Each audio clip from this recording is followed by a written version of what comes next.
Olá, tudo bem com você? Eu sou o Nilson, eu sou um amigo de Jesus, né? Estou aqui em São Paulo, capital, e esta semana será um prazer participar com você aqui desta série devocionais de Oswald Chambers, né? No livro Tudo para Ele, né? Eu também faço parte do Instituto Jesus Cristo e essa semana, com certeza, tem muita coisa boa para a gente conversar juntos aí nesta série de devocionais. Inclusive, eu já te antecipo, né? Quando eu estava olhando as devocionais dessa semana, elas falam muito com a ideia do permanecer em Jesus, né? Do permanecer em Cristo. Tem tudo a ver com o ministério permanecer. Vamos lá? Então, o título de hoje que nós temos é A Natureza da Degeneração. A natureza da degeneração. Como eu falei, 5 de outubro hoje de 2025.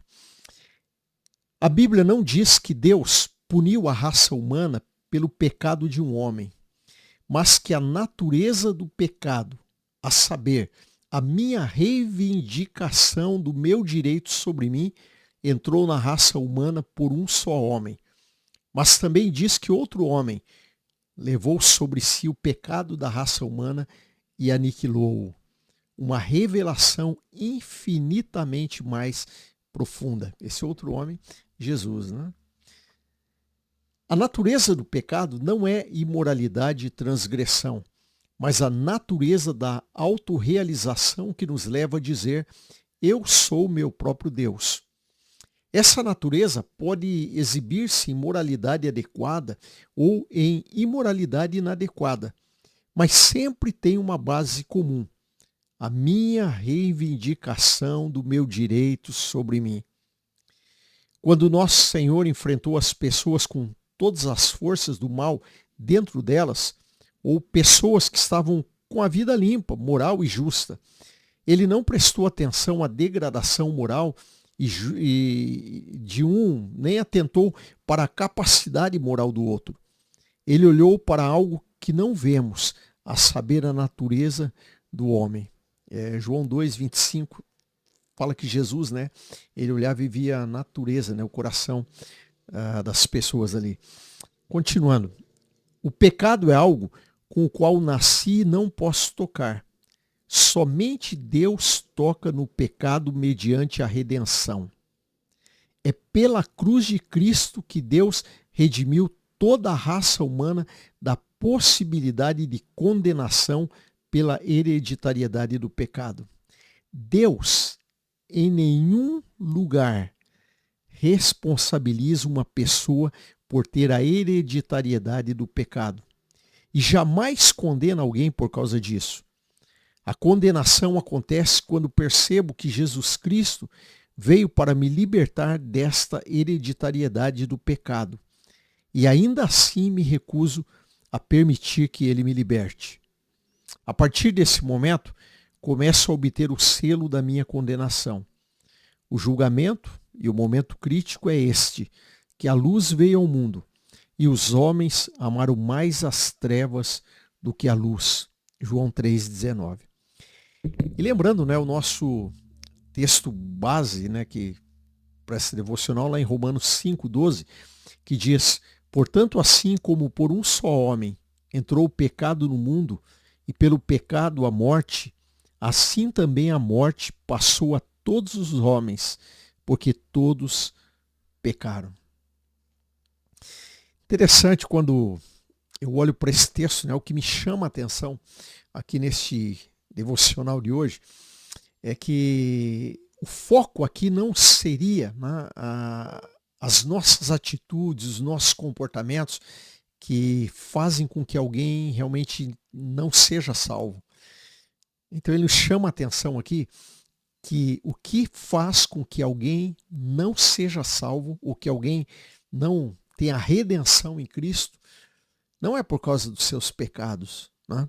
Por causa da quantidade de maldades, de coisas ruins que ele fez, mas sim pelo fato do homem não reconhecer que ele precisa de Deus, de Jesus, ou seja, ele continuar querendo ser Deus na sua vida.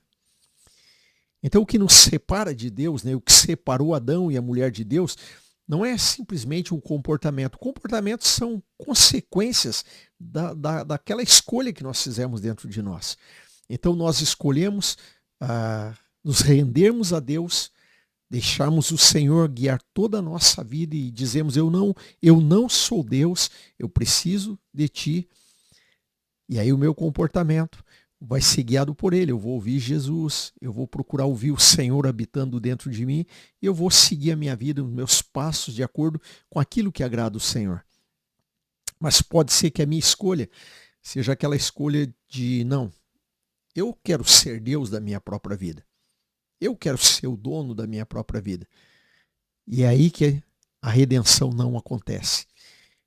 Aí o comportamento, né, as atitudes, aquilo que essa pessoa vai fazer é uma consequência da escolha que ela fez. Então o que o autor aqui nos chama a atenção, né, eu estou aqui colocando para você porque eu tenho pensado nisso durante essa leitura, é que realmente o que nos separa de Deus não são as nossas atitudes e comportamentos, ou seja, as nossas práticas, não é que nós fazemos, mas sim a escolha que nós fazemos de deixarmos Deus ser Deus da nossa vida ou nós nos tornarmos deuses da nossa própria vida. Quando você olha lá para o Éden, né, quando Deus colocou o homem e a mulher lá, tinha uma árvore no jardim que se chamava Árvore da Vida. E essa árvore, o homem e a mulher poderiam se alimentar dela todo dia, todo instante, eles iam ter acesso a essa árvore. E essa vida, né, representa Jesus, que é a vida hoje. Então aquela árvore da vida significava que eles iam se alimentar de Deus, que eles iam se alimentar de Jesus, que o próprio Deus ia viver, o próprio Deus ia se manifestar através do homem e da mulher. A árvore da vida. Mas o que eles fizeram? Eles caíram na conversa da serpente, né, de Satanás, quando disse, olha, no dia que vocês tomarem dessa árvore, é do conhecimento do bem e do mal, né, a outra árvore, falou disso, no dia que vocês tomarem dessa árvore, vocês serão deuses. E como Deus, vocês conhecerão o bem e o mal. Então perceba que a primeira tentação foi de ser Deus. O homem quis ser Deus. E aí, uma vez que ele tomou essa decisão de querer ser Deus, a escolha do bem e do mal, as decisões que ele ia tomar no dia a dia, seria uma consequência da primeira que ele fez. Então pensa nisso, né? Deus não está olhando para você hoje, para quem você foi, para, infelizmente, muitas vezes os acidentes na caminhada e que muitas vezes nós pecamos. Deus sabe que nós nos arrependemos e não queremos fazer coisas ruins. Mas o que Deus quer saber é se você e eu estamos prontos para dizer, Senhor, seja o Deus da minha vida. Eu não quero ser o Deus da minha vida. Vamos orar. Obrigado, Senhor, porque o Senhor se revelou a nós um dia, porque Jesus se revelou a nós um dia. E obrigado porque nós temos essa vida em Jesus. Obrigado, Senhor, porque o Senhor é o nosso Deus e nós não podemos ser deuses da nossa vida. Nos colocamos diante de Ti agora, Senhor. Continua falando conosco, porque é tão bom, Senhor, vivemos nessa dependência do Senhor.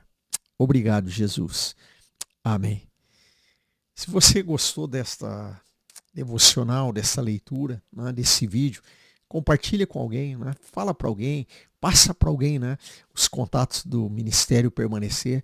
E eu tenho certeza que continuará sendo bênção para você e para muitas pessoas. Amém? Até amanhã.